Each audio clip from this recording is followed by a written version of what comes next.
Et si grâce à la technologie, on arrivait finalement à démocratiser l'utilisation de l'hypnose pour que tous les patients, où qu'ils soient, puissent avoir une meilleure prise en charge de la douleur et de l'anxiété.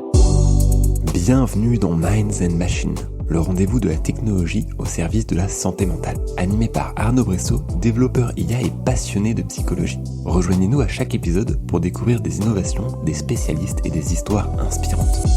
Aujourd'hui, un épisode avec Nicolas, CEO d'HypnoVR. Il propose une solution de thérapie digitale qui utilise l'hypnose et la réalité virtuelle pour réduire la douleur et le stress. Donc aujourd'hui, on va parler de ce qu'est une thérapie digitale et on va parler de comment passer de 0 à 500 hôpitaux et comment s'exporter du coup à l'international.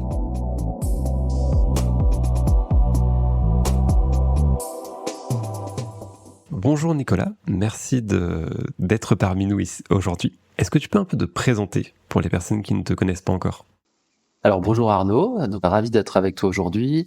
Je m'appelle Nicolas Chétel, je suis un des 3 cofondateurs et le dirigeant de l'entreprise HypnoVR. Ok, est-ce que tu peux nous en dire un peu plus sur ton parcours et sur ce qui t'a conduit à lancer cette aventure ?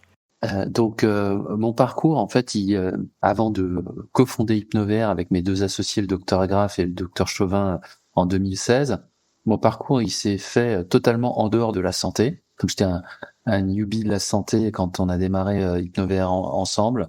Mon parcours avant, en fait, il s'est inscrit principalement dans l'univers de la tech et du digital, puisque j'ai été pour remonter au plus loin, je me suis occupé du développement du groupe M6 sur le mobile. Ensuite, j'avais rejoint Microsoft, où j'ai travaillé sur les contenus du portail MSN avant de diriger MSN pour la France. Et puis, j'avais occupé également des fonctions de direction de product management chez PayPal, où j'étais en charge du product management pour toute la zone IMIA de PayPal. Et entre Microsoft et PayPal, j'avais rejoint une première aventure entrepreneuriale dans le domaine des médias et du mobile à un stade très, on va dire, très early du développement de l'entreprise. Ok, je vois. Et du coup, qu'est-ce qui t'a à la base mis dans l'informatique ? À quel moment tu t'es dit, ok, je vais décider de coder des choses, de m'occuper de cette partie-là ? À la base, moi, j'étais effectivement pas tellement dans le digital, puisque moi, j'ai plutôt un background école de commerce. Moi, j'ai fait mes études à Lille, à l'EDEC, et puis j'ai complété ça par un MBA à l'université de Notre-Dame aux États-Unis. Bon, j'ai quand même quelques années sous le capot, comme on dit. Donc c'est vrai que mon MBA c'était en 96, et c'est là-bas que j'ai découvert Internet. Donc voilà, j'ai créé ma première adresse Hotmail, ce qui n'a aucun lien avec le fait que je travaillais plus tard chez Microsoft. Mais je pense que voilà, c'est là que j'ai vraiment pris conscience de l'impact de la technologie d'une part et d'Internet d'autre part dans la vie quotidienne. Après mes études, pour le coup, j'ai commencé encore une fois totalement en dehors de la technologie, puisque j'ai commencé par travailler dans la finance, dans une salle de marché, et puis ensuite dans un cabinet de conseil chez Accenture. Voilà, où là il y avait quand même une dimension digitale de plus en plus prégnante, puisque je travaillais sur des projets de transformation numérique dans des grandes entreprises, qui faisaient un peu le lien avec ce que j'avais découvert d'Internet aux US. Et puis j'avais quand même depuis toujours une passion pour les médias. Voilà, passion parce que j'ai toujours été intéressé par l'univers des médias, de la télévision en particulier. Bon, accessoirement, mon père est aussi producteur audiovisuel, donc ça a probablement joué un peu. Et au bout d'un moment, je me suis dit, par une connaissance, un ami, il y a une opportunité au sein du groupe M6 que j'ai donc rejoint pour travailler sur leur développement numérique. Le timing était absolument super puisque j'ai rejoint le groupe M6 en décembre 2000, donc en plein éclatement de la bulle Internet. Donc ça a été une période un peu chaotique, mais en fait assez rapidement a émergé le développement d'Internet sur les mobiles. Et je dirais c'est probablement là que j'ai franchi le Rubicon et que voilà j'ai réussi à combiner, en fait, à trouver vraiment un sweet spot dans ce qui m'intéressait sur à la fois l'association de la technologie et d'un domaine qui était celui des médias. J'ai poursuivi ce parcours après quelques superbes années chez M6, voilà, avec des rencontres fantastiques, avec le défrichage de l'internet mobile qui était super, le lancement d'un opérateur mobile virtuel qui était M6 Mobile by Orange. Et puis au bout de quelques années, j'ai quitté M6 parce que j'avais une conviction, c'était que dans le domaine des médias numériques, il y avait d'un côté la production qui était de contenu qui était certes essentielle et importante, mais il y avait aussi un facteur important dans la diffusion de la technologie et des contenus qui étaient les grands acteurs d'internet. Et du coup j'ai rejoint Microsoft à ce moment-là pour faire du business développement sur toutes les activités internet de Microsoft en France. Et puis au fil de l'eau, j'ai basculé sur le portail MSN, dont j'ai pris la direction pour la France, avant de me dire, bon, j'ai connu des plus ou moins de grandes entreprises, j'avais rencontré des entrepreneurs au fil de ces expériences-là, parce que on travaillait pas mal avec des entrepreneurs, aussi bien chez M6 que chez Microsoft. Et je m'étais toujours dit, bah tiens, est-ce que j'aurais la capacité de faire ça, de me lancer, peut-être de mettre un peu de côté une forme de sécurité et de créer quelque chose from scratch. Et c'est là en fait que j'ai rejoint une première aventure entrepreneuriale qui s'appelait UMag, qui venait de se monter, où on a développé un média numérique mobile personnalisé, qui était une super idée, probablement pas dans un super timing. Donc ça a duré pas loin de 2 ans et ça a été une très belle aventure, mais qui n'a pas connu le succès probablement qu'elle méritait, qu'on avait envisagé, c'est très certainement. Mais ça a resté une très belle aventure à la fois entrepreneuriale et humaine. Et à ce moment-là, en fait, je me suis dit bon, quand même, voilà, j'adore développer de nouvelles activités, j'adore le côté produit, faire ce lien entre le produit et la façon dont on le commercialise, dont il a un impact véritablement sur les gens qui l'utilisent. Et puis en faisant le lien entre cette aventure entrepreneuriale, ce que j'avais vécu comme expérience chez Microsoft et chez M6, je me suis dit mais en fait moi ce que j'ai appris à faire, ce que j'adore faire, c'est véritablement du product management. Bon, et il se trouvait que à ce moment-là, il y a une opportunité qui s'est ouverte et puis que j'ai pu saisir pour prendre la direction du product management de PayPal au niveau européen. Donc en plus avec une dimension très internationale qui est quand même toujours été pour moi un fil rouge dans à la fois ma carrière professionnelle et puis mon envie aussi, parce que j'adore ça. Et c'est à ce moment-là que j'ai rejoint PayPal, voilà, pour diriger les équipes produits dans la zone IMIA, donc de l'Afrique du Sud à l'Islande et puis de la Bretagne aux Émirats Arabes Unis. Et ça, c'était totalement fascinant chez PayPal, aussi bien sur les aspects grand public, là, puisque PayPal évidemment des services pour le grand public, le transfert d'argent entre pairs, ce qu'on connaît bien, et puis évidemment des services plus B2B, qui est un domaine que je connaissais peu, avec l'utilisation de PayPal comme moyen de paiement et de transactions entre des entreprises et des particuliers. Voilà. Et ça a été vraiment une aventure fantastique à tous égards, que j'ai arrêté en fait pour me rapprocher de ma famille principalement, puisque dans toutes ces années, j'étais quand même plutôt par Mons et par Vaux, entre Paris, Luxembourg, les États-Unis et le reste de l'Europe. Mes enfants, j'avais envie de les voir grandir, et donc comme je suis strasbourgeois d'origine, c'est vrai que je l'ai pas dit, mais c'est quelque chose qui me tient quand même très à cœur. J'ai un ancrage strasbourgeois fort, et donc on s'était à cette époque-là installé à Strasbourg après avoir vécu plusieurs années à Paris. J'avais trop envie de retrouver un peu un ancrage familial plus fort, aussi d'accompagner l'entreprise de production audiovisuelle de mon père dans sa transformation numérique. Voilà, donc je me suis installé à Strasbourg à ce moment-là, et puis l'écosystème strasbourgeois après a fait des merveilles, et puis a permis la rencontre avec mes deux associés, enfin ceux qui allaient devenir mes deux associés, donc Denis Graff et Chloé Chauvin. Puis on s'est rencontrés mi-2016, et puis après quelques bonnes bouffes et quelques séances de travail Excel, et ben on a décidé de créer HypnoVR fin 2016. Ok, alors déjà, pour reprendre un truc qui est assez incroyable pour moi, rien que pour moi déjà, c'est que tu as quand même participé à l'Internet qu'on connaît à travers du coup des grandes plateformes que a priori tout le monde connaît. Genre Microsoft, PayPal, enfin c'est incroyable que tu aies eu cette place sur l'Internet mondial. Oui, alors je trouve dans les deux cas, ce que moi j'ai trouvé fascinant à vivre et puis aussi à observer, parce qu'en fait c'est vrai que ça reste dans les deux cas des grandes entreprises, donc voilà, je trouve faut toujours être conscient du rôle qu'on a pu jouer, mais du fait que on reste on reste quand même pas un pion, parce que je pense que c'est dans ces deux sociétés-là, ce que moi j'ai trouvé fantastique, c'est la capacité des individus à avoir un impact réel et fort.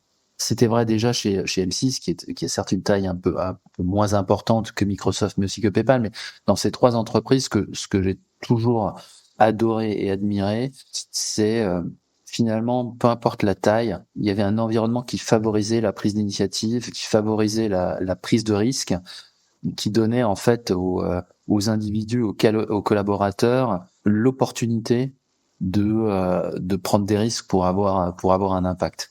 Et finalement, de se dire, bah non, si on a une idée, évidemment, si elle est bonne, si elle est réalisable, si on est convaincu qu'elle peut avoir un impact significatif, à un moment, elle est possible, on la rend possible, on mobilise des ressources, on mobilise des moyens.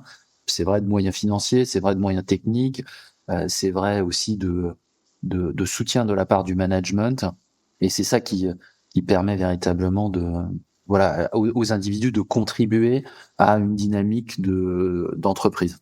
Ok, donc ouais, c'est vrai que tu as eu l'opportunité d'exercer ton influence et tes idées sur ces entreprises, et du coup, ça a mené aujourd'hui à la création de ta propre entreprise, qui est finalement, tu t'es lâché de demain pour arriver à créer ton entreprise, dont tu vas un peu nous parler. Absolument. Alors, HypnoVR, en fait, c'est d'abord, en fait, j'ai envie de dire, c'est presque comme tout, hein, c'est même que ce soit des startups ou des aventures professionnelles, plus dans des entreprises.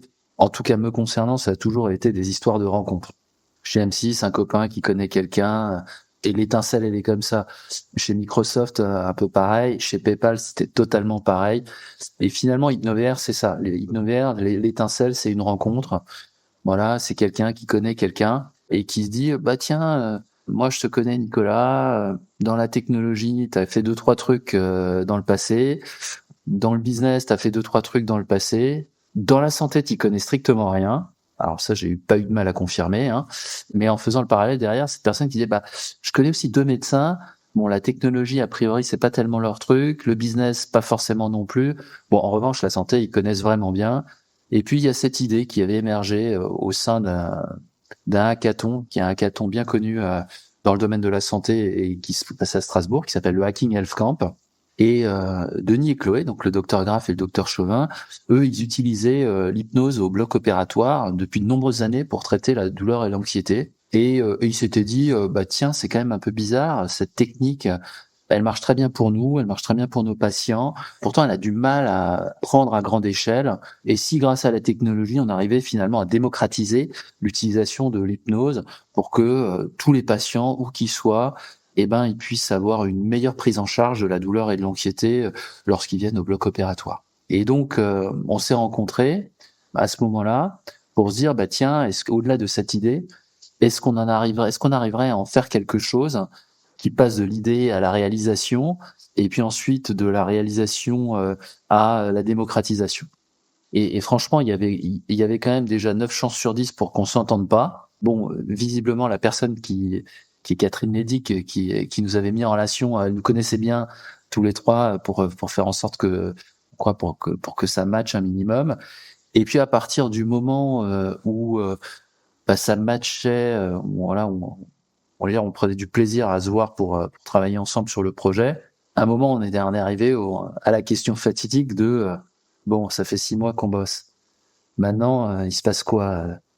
Ça reste des beaux slides et un beau BP business plan sur Excel où on se lance. Et à ce moment-là, je pense qu'on avait appris à suffisamment bien se connaître, à être suffisamment alignés sur ce qu'on voulait faire pour se dire non, on sait qu'une startup, ça a globalement, allez, 7 chances sur 10 de se crasher complètement. 2 chances sur 10 de marcher un peu correctement et 1 chance sur 10 de vraiment bien marcher. Mais on avait la conviction, je pense tous les 3 extrêmement forte, de se dire, vu ce qu'on a envie de faire, vu l'impact que ça peut avoir sur les patients en France, en Europe et dans le monde entier, si jamais ça marche, l'impact, il peut être juste totalement majeur. Et donc, ça mérite qu'on aille au bout du truc. Et du coup, la création d'HypnoVR, elle s'est faite comme ça. Si voilà, on est conscient du fait que les pourcentages jouent contre nous, mais en fait, aussi faible soit le pourcentage, le résultat peut être tellement important en termes d'impact sur la santé des patients que ça serait dommage de pas tenter le coup. Et du coup, on a créé la boîte fin 2016 en se disant bon, déjà la première étape, ce serait de bien qu'on arrive à démontrer que ce qu'on a imaginé déjà ce soit réalisable. Et puis au-delà d'être réalisable, que ça fonctionne cliniquement, donc que ça ait des premiers résultats positifs, parce que bon, finalement, on aurait très bien pu arriver à développer une expérience de réalité virtuelle, et puis sans que ça ait aucun impact sur la douleur ou l'anxiété des patients. Et je pense que dans ces cas-là, au regard de notre ambition partagée, qui était véritablement de créer un médicament numérique, je pense qu'on se serait arrêté. Mais bon, en l'occurrence, c'est pas ce qui s'est passé. Et donc, au-delà de la création, au bout d'1 an, on s'est dit bon, il se trouve que le logiciel fonctionne, que l'idée, on a réussi à la réaliser, et il se trouve que les premiers résultats cliniques sont encourageants. Donc, il n'y avait pas de raison de s'arrêter là après cette première étape. Alors du coup, le reste, ça va un peu empiéter sur les autres sujets, donc je te propose qu'on arrête là pour le moment.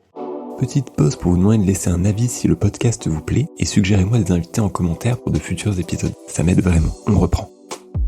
Et peut-être, est-ce que tu peux expliquer vite fait aux personnes qui connaissent pas du tout HypnoVR, du coup, vos clients, c'est qui? C'est les hôpitaux? C'est les patients? Comment ça se passe? Alors, pour expliquer un peu ce que fait concrètement HypnoVR, donc HypnoVR, c'est une thérapie numérique. Je dirais ce que c'est un peu la thérapie numérique et comment ça fonctionne. Mais c'est une thérapie numérique qui permet de traiter la douleur et l'anxiété dans le cadre de procédures médicales. Donc ça permet globalement aux patients qui vont à l'hôpital pour une procédure médicale, que ce soit une opération au bloc opératoire ou une procédure en dehors du bloc opératoire, d'avoir moins mal, d'être moins stressé, le tout en consommant moins de médicaments. Donc en gros, ça me permet d'avoir moins mal, d'être moins stressé, de moins consommer de médicaments. Et si je consomme moins de médicaments, j'ai moins d'effets secondaires, je récupère plus vite, je peux sortir aussi plus vite de l'hôpital pour retrouver une vie normale. Et ça, c'est vraiment à quoi sert et ce que fait HypnoVR. Alors comment ça le fait? La thérapie numérique d'HypnoVR, c'est avant tout un logiciel. Et ce logiciel, qui est véritablement un dispositif médical, il s'appuie sur une technique qui est très connue dans le milieu médical, qui s'appelle l'hypnose clinique, qui existe depuis des centaines d'années et dont l'efficacité dans le traitement de la douleur et l'anxiété a été démontrée par des centaines d'études cliniques. Donc en fait, on a créé un logiciel qui numérise, qui digitalise l'hypnose médicale. Et ce logiciel, il est administré, si on veut, grâce à des casques de réalité virtuelle, qui sont finalement, si je continue le parallèle avec l'univers du médicament, qui sont un peu comme des seringues ou des pompes à injection.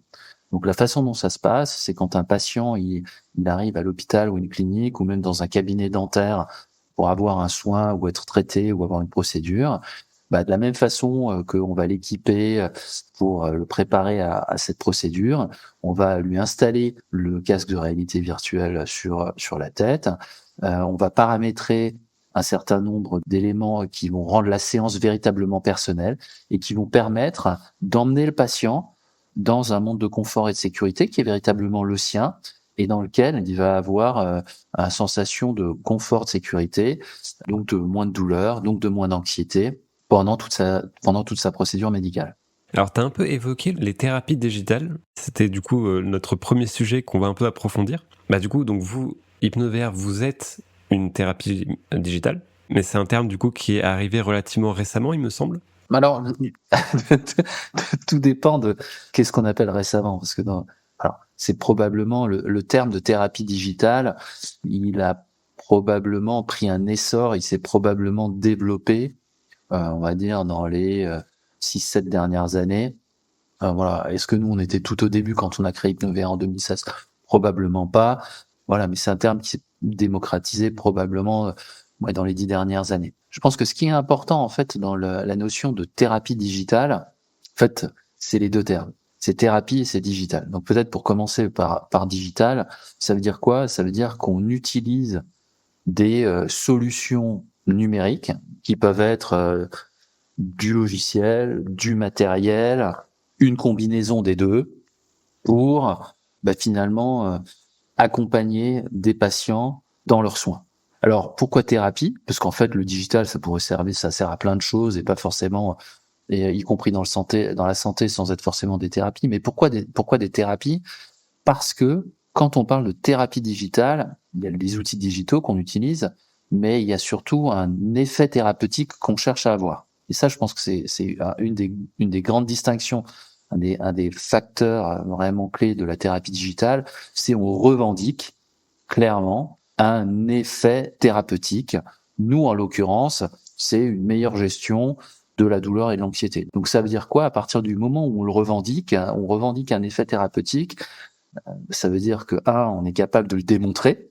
Et par exemple, HypnoVR a démontré son efficacité dans la gestion de la douleur et de l'anxiété dans plus de 30 communications scientifiques qui ont été faites avec les solutions d'HypnoVR. Voilà, qui sont pas des communications que nous on a faites, mais qui sont des publications qui ont été faites par des médecins, des hôpitaux, des cliniques qui utilisent HypnoVR. Donc, quand on parle de thérapie digitale, il y a évidemment les outils numériques, mais après, dans le domaine thérapeutique, quand on revendique un effet thérapeutique, ça veut dire qu'il faut être capable de le démontrer. Parce que finalement, si je dis que tu vas avoir moins mal avec HypnoVR et qu'en fait, c'est pas le cas, bon, il n'y a pas d'effet thérapeutique. Donc, quand on parle de thérapie digitale, il y a une dimension preuve de l'efficacité qui est importante. Il y a une deuxième dimension dans la partie thérapie digitale, c'est évidemment, on va utiliser les thérapies digitales dans le cadre de soins avec des patients. Donc, il est absolument primordial d'être en capacité, quand on parle de thérapie digitale, d'assurer la sécurité des patients. Et dans le monde médical, assurer la sécurité des patients, ça passe notamment par le respect de certains nombres de normes de qualité et de sécurité. Donc ça pour le coup, c'est un choix quand même assez fort et assez discriminant, qui est de se dire, si je revendique d'être une thérapie et d'avoir un effet thérapeutique, il faut que je sois capable de le démontrer. Et ensuite, je m'engage dans une voie qui est la voie merveilleuse de la conformité à la réglementation et aux normes. Et je le dis avec une pointe d'humour, parce que c'est vrai que c'est des contraintes qui peuvent être des contraintes fortes, notamment en termes d'investissement financier. Après, moi, ma conviction profonde, et c'est comme ça aussi qu'on le vit chez HypnoVR, c'est que les bénéfices sont bien supérieurs au coût que ça induit. Pourquoi? D'abord et avant tout, parce que ça permet de maximiser la sécurité des patients. Ensuite, ça permet de structurer l'entreprise. Et on sait que quand on crée une start-up, il y a quand même un enjeu clé qui est le passage à l'échelle. Et nous, ça a clairement été une ambition dès le départ avec le docteur Graff et le docteur Chauvin, c'était de dire, à partir du moment où ça marche, on veut que ce soit accessible au plus grand nombre de patients possible. Parce qu'en fait, si on a un traitement efficace de la douleur et de l'anxiété, pourquoi ça serait réservé à certains patients et que ce serait pas accessible au maximum de patients? Donc en fait, les normes, elles permettent aussi de structurer l'entreprise pour que progressivement, quand on passe à l'échelle, ça se fasse dans le cadre d'un développement structuré et formalisé. Et puis le troisième élément qui pour moi est un élément extrêmement bénéfique de la norme, c'est que ça permet de rassurer tout le monde, aussi bien moi en tant que chef d'entreprise que les hôpitaux et les cliniques qui vont utiliser HypnoVR, que les industriels avec lesquels on travaille dans le cadre de partenariats. Donc qui dit thérapie digitale, dit digital d'un côté, mais sur la partie thérapeutique, dit efficacité et puis surtout sécurité et qualité. Parfait, c'est une très bonne réponse à ma question. J'allais le résumer comme ça, tu viens de le faire. Parfait. Donc ça, c'était le premier sujet dont on voulait parler. Le deuxième, qui est, je trouve, encore plus intéressant, c'est de se dire comment vous êtes passé de 0 à aujourd'hui 500 centres qui utilisent du coup Hypnovr. Alors, comment on passe de 0 à 500 centres? Alors, j'ai plus, mais dans les citations, il y a du sang et des larmes, ou le politicien qui disait la pente est raide et elle est longue. Je sais plus si c'est exactement ça les citations, mais bon, heureusement il y a pas eu beaucoup de sang et beaucoup de larmes, mais c'est sûr que ça n'a pas été et ça l'est toujours pas un long fleuve tranquille. Alors peut-être revenir donc sur l'histoire. Donc là, tu as dans l'histoire que tu nous as racontée, tu as fait le business plan. Vous avez du coup commencé les premiers tests cliniques. Enfin, vous avez un papier qui dit comme quoi ça fonctionne. À partir de là, du coup, qu'est-ce que vous pouvez faire pour propager la technologie? Alors, à partir du moment où on avait finalement validé la preuve de concept, eh bien, maintenant qu'on a le sentiment que ça marche et que c'est faisable, il se pose forcément la question de la commercialisation et de est-ce que finalement ce qu'on a développé, est-ce qu'il y a un vrai marché pour ça? Et donc ça, cette commercialisation, elle a pour nous débuté toute fin 2018. D'abord, je pense comme tous les fondateurs qui montent une start-up en prenant son bâton de pèlerin et en allant à la rencontre des clients potentiels. Et puis nous très vite, on a fait un choix assez structurant pour la suite de Hypnovr d'engager notre première commerciale. Et avec le recul, que ce soit elle ou Christelle ou les deux premiers développeurs, Soufiane et Willy Gale, qui avaient rejoint l'aventure, franchement, je pense qu'ils étaient encore plus timbrés que nous, les trois fondateurs. Parce qu'en fait, bon, nous, on avait imaginé l'aventure, mais eux, ils se lançaient véritablement dans le grand bain avec nous. Et donc, on a commencé à véritablement taper à la porte des hôpitaux, d'abord des anesthésistes, parce que voilà, le docteur Graff et le docteur Chauvin, les deux autres cofondateurs d'Hypnovr, ils étaient anesthésistes, et notre premier marché, c'était vraiment d'accompagner l'anesthésie au bloc opératoire pour aller leur présenter Hypnovr. Et bon, on a eu des très bons retours. Objectivement, là, c'est un truc que je dis assez régulièrement, mais que je pense vraiment. Je dis 50% de chance, 50% de talent. Le talent, c'est évidemment d'avoir pu développer une solution qui était déjà suffisamment aboutie. Le talent, c'est aussi de réussir à convaincre. La chance, c'est que ça arrivait probablement aussi au bon moment, dans le sens où clairement, en France, l'hypnose est une technique qui est quand même bien connue et qui s'est très largement développée dans la pratique médicale depuis plus de 25 ans, avec des organismes de formation, que ce soit par exemple Émergence, voilà, qui ont formé des milliers de professionnels de santé.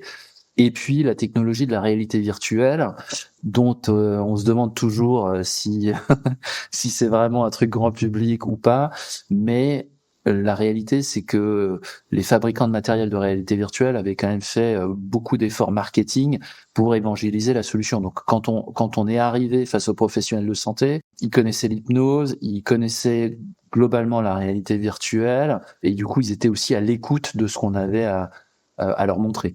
Mais concrètement, c'est ça le début. Hein. On fait des congrès, on fait des salons.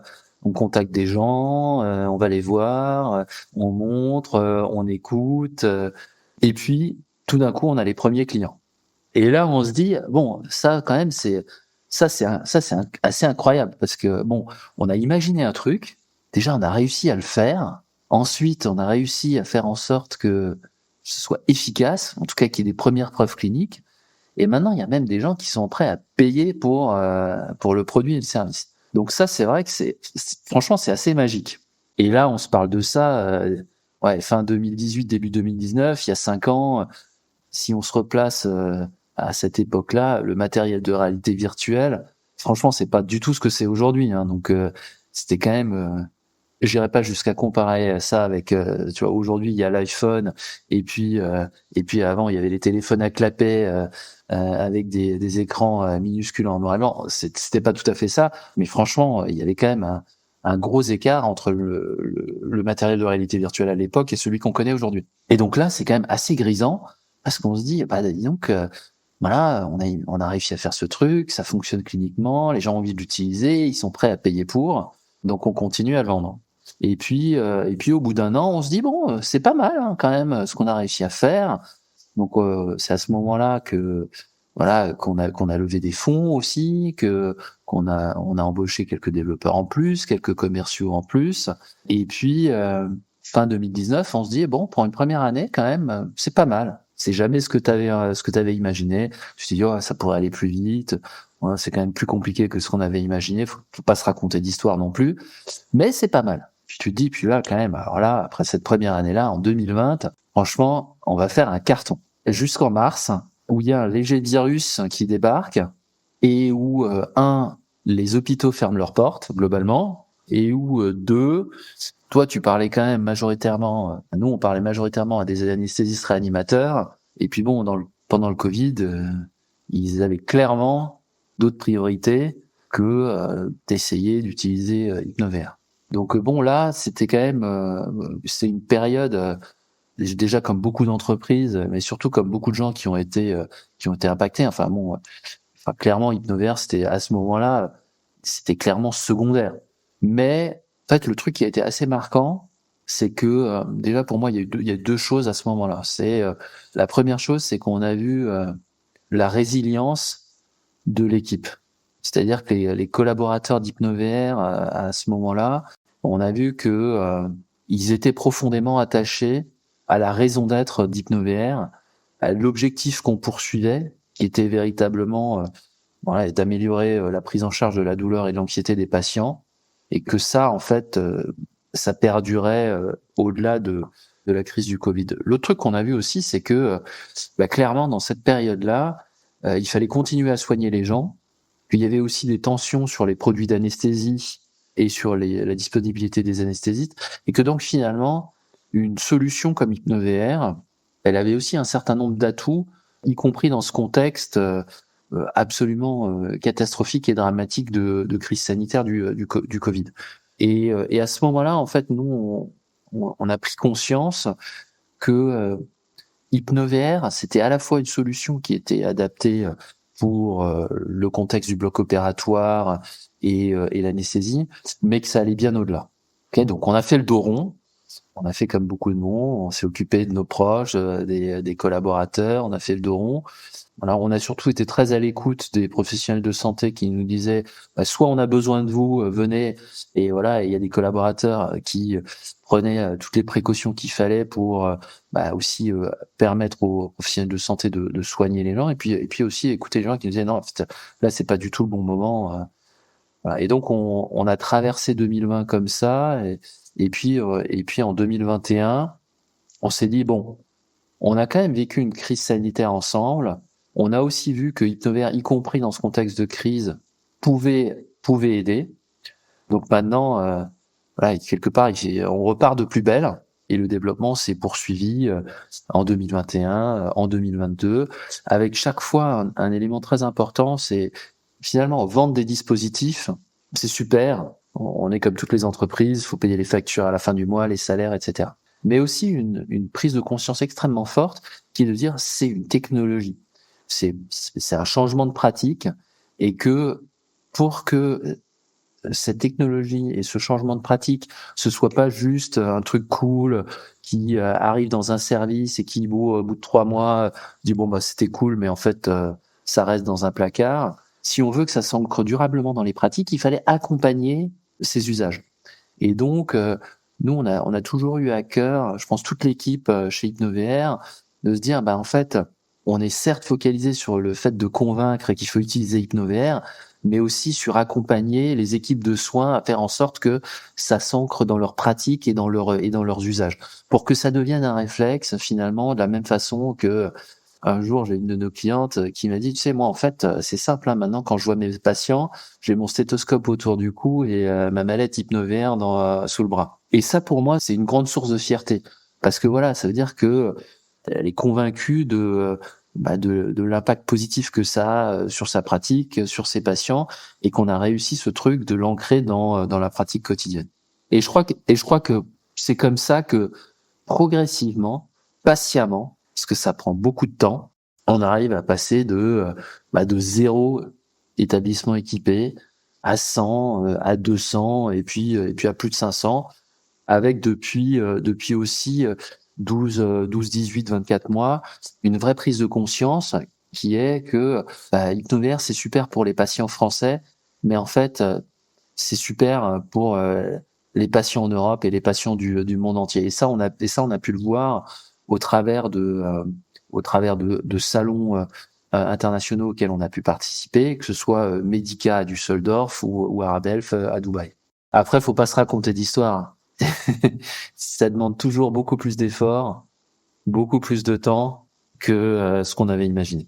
Ouais, donc ce que tu nous dis, c'est que malgré toutes les réussites que vous avez fait, il n'y a pas de moment magique où il y a le point de bascule et tu deviens riche, entre guillemets, parce que tu as plein de personnes qui t'appellent. Non, c'est un effort de tous les jours, d'appeler du coup les centres, de faire affaire avec eux. Alors, j'espère qu'à un moment, il y aura ce point de bascule. Mais, mais pour l'instant, c'est sûr que il y a des points de bascule, mais il n'y a pas ce point de bascule où tu te dis, bon, finalement, le business se fait tout seul et finalement l'effort il est pas important. Ça pour le coup c'est pas vrai, mais aussi parce qu'il y a un contexte hospitalier de ressources humaines, de ressources financières qui joue là-dessus. Après c'est sûr que c'est quand même plus facile aujourd'hui qu'au début, parce qu'aujourd'hui, quand on parle de réalité virtuelle à l'hôpital, de réalité virtuelle au bloc opératoire, de réalité virtuelle pour traiter la douleur et l'anxiété, et puis même de HypnoVR, c'est vrai que de plus en plus, les gens savent de quoi on parle, ils en ont entendu parler, donc c'est vrai qu'il y a un peu moins mais qu'est-ce que vous faites ici, monsieur, et pourquoi on se voit, quoi. Je vois, ouais, une plus grande acceptation et un partage de la solution.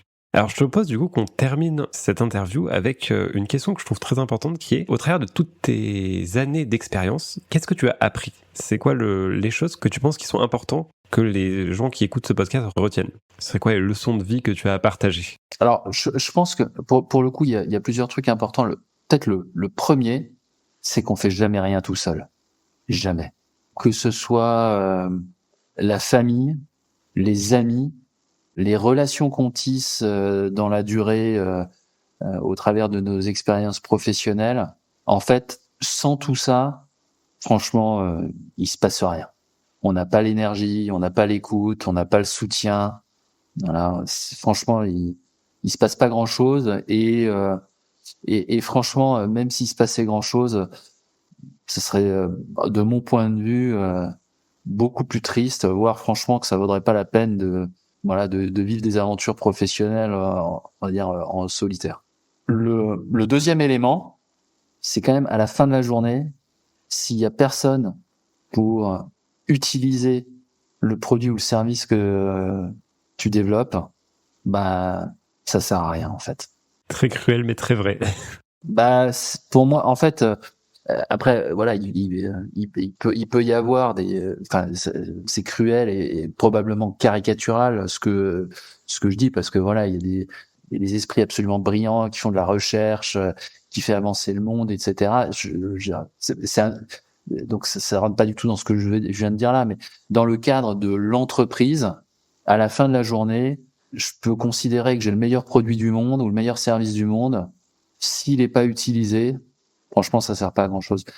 Et pour moi, peut-être le dernier truc que je partagerais, c'est pour moi le sens est quelque chose de très important.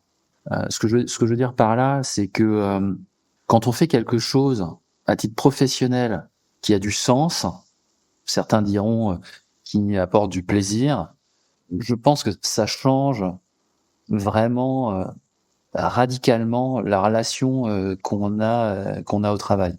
Et c'est vrai que moi, dans toutes mes expériences, il y a des moments c'était pénible, j'étais énervé, etc. Mais globalement, ce que j'en retiens, c'est de toutes ces expériences, c'est que globalement, j'y ai pris beaucoup de plaisir. Et en plus, là, l'équipe NoVR, il y a vraiment un sens qui change la donne. C'est-à-dire que quand je vois aujourd'hui les retours qu'on a de certains médecins, de certains patients qui expliquent comment le fait qu'ils aient bénéficié d'HypnoVR, ça a changé la nature de leur intervention et que ça leur a permis d'améliorer la santé, c'est un niveau de satisfaction qui justifie pas loin de toutes les emmerdes qu'on peut avoir dans la vie de la création d'entreprise.